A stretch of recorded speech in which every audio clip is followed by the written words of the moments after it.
Hi guys, in this video I will tell you how to use Street View on Google Maps. So first of all, open up your web browser, then just search Google Maps.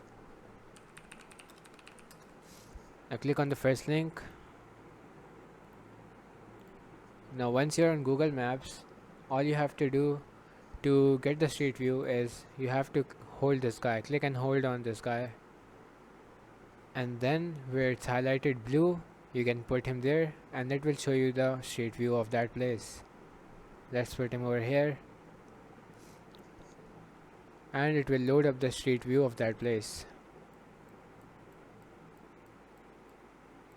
Now if you want to go ahead, you can click on these arrows and it will take you further.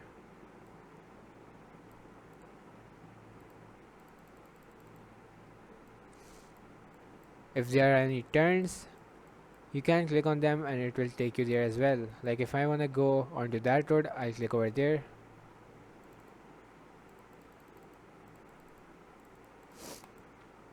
And it will take me here. This is how you use Google Maps Street View.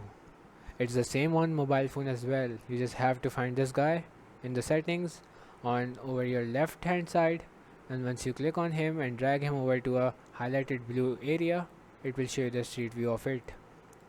Thank you guys for watching. Make sure to leave a like.